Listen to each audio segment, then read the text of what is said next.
नमस्कार दोस्तों, MJT education में आप सभी का बहुत बहुत स्वागत है। दोस्तों, इस वीडियो में हम लोग चर्चा करेंगे संघाई कोऑपरेशन ऑर्गेनाइजेशन यानी कि एससीओ के बारे में। तो यहाँ पर न्यूज़ ये है कि जो संघाई कोऑपरेशन ऑर्गेनाइजेशन है, जो संघाई सहयोग संगठन है, उसके अंदर दो नए सदस्य जुड़ने वाले हैं। दो नए देश इसके अंदर जुड़ने वाले हैं, एक है ईरान और एक है बेलारूस। यहाँ पर आप देख सकते हैं, with the new members SCO looks to counter west. तो जो एससीओ है वो अपने आप को एक्सपांड कर रहा है। दो नए मेंबर्स इसमें जुड़ने वाले हैं, जिसके कारण से वो एक्सपांड करेगा और वेस्ट को काउंटर करेगा। किस तरह से करेगा वो आप वीडियो में समझेंगे।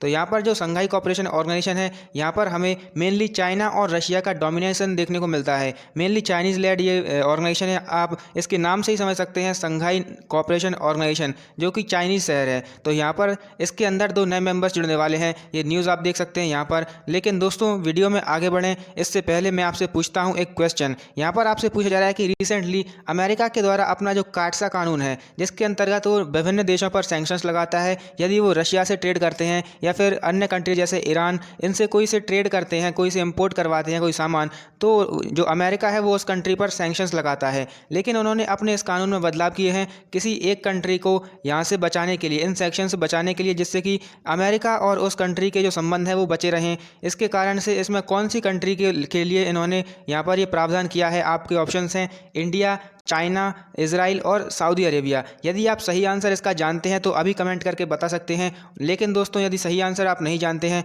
तो मैं आपको बताऊंगा इस वीडियो के एंड में। इसके अलावा दोस्तों, यदि अभी तक आपने एमजेटी एजुकेशन को सब्सक्राइब नहीं किया है तो आप अभी कर लीजिए, जिससे आपको हमारी वीडियोज़ की नोटिफिकेशंस लगातार मिलती रहेंगी और इसी तरह की वीडियोज़ हम आपके लिए लगातार लाते रहेंगे।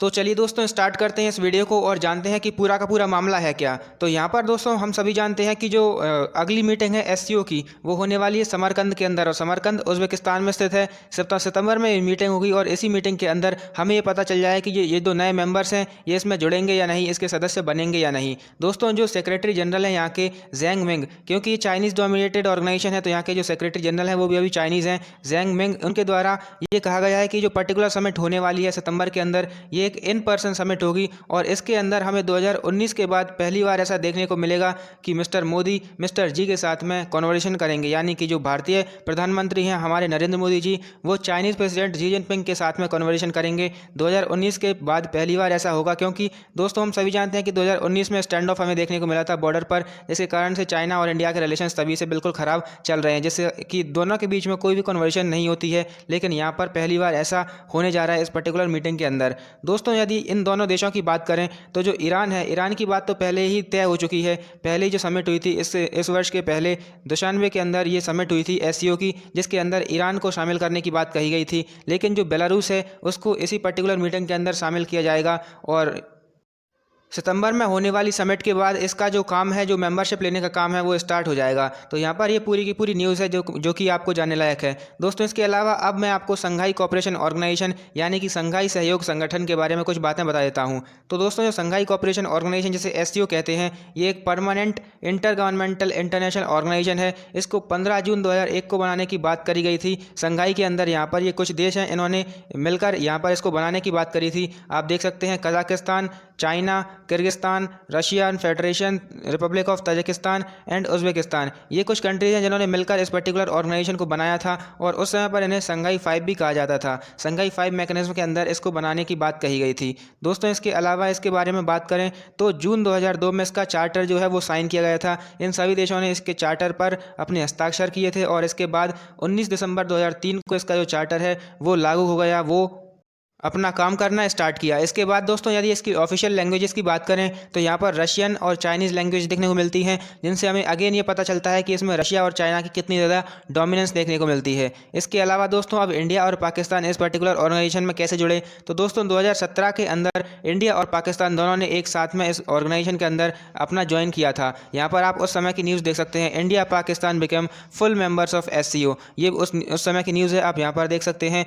9 जून 2017 की खबर है, जब इंडिया और पाकिस्तान के द्वारा इस पर्टिकुलर ऑर्गेनाइजेशन को ज्वाइन किया गया था। इसके अलावा दोस्तों, यहाँ पर आप इनके मेंबर्स को देख सकते हैं। ये है रशिया, यहाँ पर आप चाइना को देख सकते हैं, इंडिया, कजाकिस्तान, उज़्बेकिस्तान, ये सारी सेंट्रल एशियन कंट्रीज़ हैं। इसके अलावा यहाँ पर पाकिस्तान है। तो ये सारी की सारी कंट्रीज़ इस पर्टिकुलर ऑर्गेनाइजेशन के अंदर आती हैं और इसका जो हेडक्वार्टर है वो हमें चाइना के अंदर ही देखने को मिलता है, बीजिंग के अंदर यहाँ पर इसका हेडक्वार्टर देखने को मिलता है, जो कि अगेन ये दर्शाता है कि इसमें चाइना का कितना ज़्यादा डोमिनेंस है, तो ये चीज़ें यहाँ पर हैं। इसके अलावा दोस्तों इसके परमानेंट मेंबर्स के अलावा कुछ ऑब्जर्वर स्टेट्स भी हैं। आप यहाँ पर देख सकते हैं Afghanistan, Iran, Belarus and Mongolia, ये इसके कुछ ऑब्जर्वर स्टेट हैं। लेकिन दोस्तों यहाँ पर ये जो देश हैं ईरान और बेलारूस, अब ये इसके परमानेंट मेंबर्स बनने वाले हैं। इसके अलावा इसका हेडक्वार्टर बीजिंग के अंदर है। जैसा कि मैंने आपको बताया, ये चाइना का डोमिनेंस हमें दिखाता है, क्योंकि यहाँ के जो सेक्रेटरी जनरल हैं वो भी चाइनीज़ हैं और हेडक्वार्टर भी चाइना के अंदर ही है। इसके अलावा दोस्तों अब जो आगे आने वाली समिट है, यहाँ पर जो सितंबर में जो समिट होगी वो तो उज़्बेकिस्तान के अंदर होने वाली है, लेकिन यहाँ पर उसके बाद नेक्स्ट ईयर जो समिट होगी वो भारत के अंदर होगी।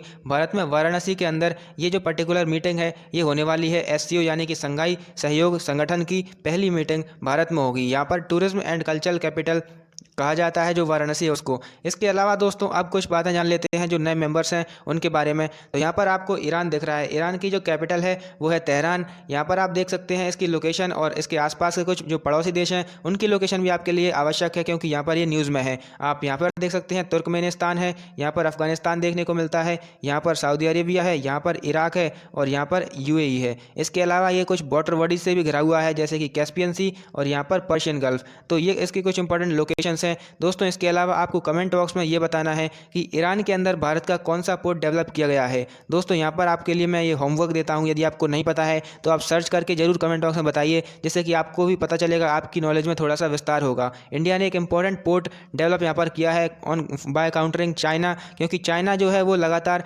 इंडिया के जो पड़ोसी देश हैं उनके आसपास अपने पोर्ट डेवलप करता है और इंडिया के आसपास उसने घेराबंदी कर दी है, जिसके कारण से उसे काउंटर करने के लिए इंडिया ने भी ईरान के अंदर अपना पोर्ट डेवलप किया है, श्रीलंका के अंदर अपना पोर्ट डेवलप किया है। तो आपको ये इसका नाम यहाँ पर बताना है। इसके अलावा दोस्तों यहाँ पर आप और अच्छी तरीके से देख सकते हैं, यहाँ पर आपको तुर्कमेनिस्तान देखने को मिलता है, अजरबैजान, आर्मेनिया, इनसे भी इसका बॉर्डर शेयर होता है। आप अगर चाहें तो यहाँ पर देख सकते हैं, ये टिग्रिस रिवर है। इसके अलावा दोस्तों यहाँ पर आप बेलारूस की लोकेशन देख सकते हैं। बेलारूस एक यूरोपियन कंट्री है। यहाँ पर आप देख सकते हैं इसके आसपास के जो देश हैं वो है Russia, Ukraine, Poland, Lithuania, Latvia, ये कुछ बाल्टिक कंट्रीज़ हैं। इसके अलावा यहाँ पर आप देख सकते हैं ये यूरोपियन मैप है। यहाँ पर देख सकते हैं बेलारूस के आसपास के कुछ countries Estonia, Latvia, Lithuania, Russia, Ukraine, Moldova, Romania, Hungary, Slovakia, Poland. इसके अलावा यहाँ पर आप बाल्टिक सी की लोकेशन देख सकते हैं और यहाँ पर आप ब्लैक सी की लोकेशन देख सकते हैं। तो दोस्तों ये सारी की सारी चीज़ें थी जो इस वीडियो में जानने के लिए आपको काफ़ी ज़्यादा इंपॉर्टेंट थी, तो मैंने आपको बताई। उम्मीद है आप समझ पाए होंगे। इसके अलावा दोस्तों मैं आपको जो मैंने क्वेश्चन पूछा था उसका आंसर बताता हूँ। तो यहाँ पर आपसे पूछा गया था कि जो अमेरिका है उसके द्वारा अपने काटसा कानून में बदलाव किए गए हैं किस कंट्री को बाहर करने के लिए। तो यहाँ पर आपका सही आंसर है इंडिया, क्योंकि दोस्तों हम सभी जानते हैं कि इंडिया काफ़ी ज़्यादा इंपॉर्टेंट है यूएस के नज़रिए से। चाइना को काउंटर करने के लिए केवल एशिया वाले रीजन में इंडिया ही ऐसी कंट्री है जो चाइना को टक्कर दे सकती है, जिसके कारण से यूएस और इंडिया, मतलब कि यूएस इंडिया के साथ में अपने रिलेशंस को बिल्कुल ख़राब नहीं करना चाहती है।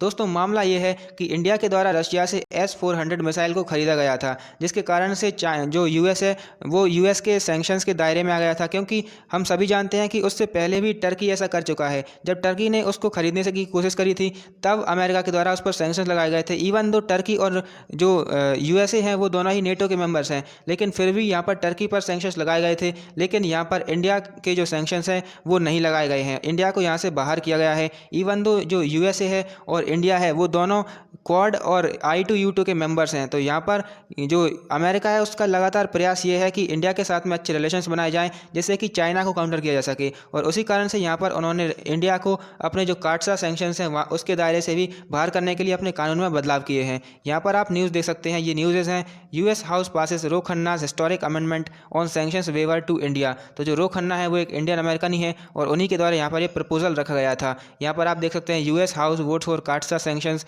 Waiver to India over S-400 missile deal with Russia. तो S-400 मिसाइल के ऊपर ये पूरा का पूरा जो मामला है वो चला था।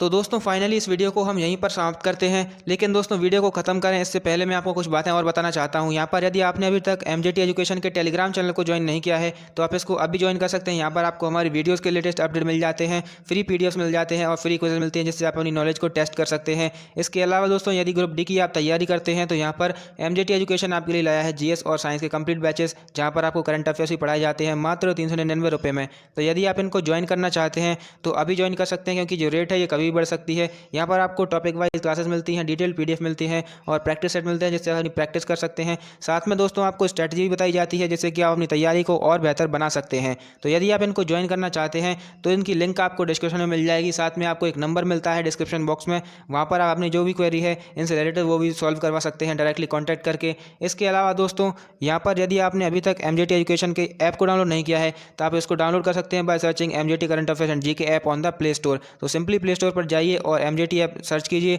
आप उसको डाउनलोड करने के पश्चात ये सारी की सारी चीज़ों का फ़ायदा उठा सकते हैं। यहाँ पर आपको फ्री PDF मिलते हैं, वीडियोज़ मिलती हैं, फ्री क्विज़ मिलती हैं, कई सारा स्टडी मटेरियल आपको मिलता है जैसे कि ई बुक मिलती हैं, मॉक टेस्ट भी मिलते हैं। तो ये सारी की सारी चीज़ें आपको मिल जाती हैं यदि आप इस ऐप को डाउनलोड करते हैं तो दोस्तों उम्मीद है आप सारी चीज़ों को बेहतर तरीके से समझ पाए होंगे और काफ़ी ज़्यादा नॉलेज यहाँ से गेन कर पाए होंगे। तो दोस्तों यदि वीडियो आपको पसंद आई हो तो इसको लाइक जरूर कर दीजिए और यदि आपने अभी तक MJT एजुकेशन को सब्सक्राइब नहीं किया है तो आप इसे अभी सब्सक्राइब कर दीजिए। वीडियो देखने के लिए आपका बहुत बहुत धन्यवाद।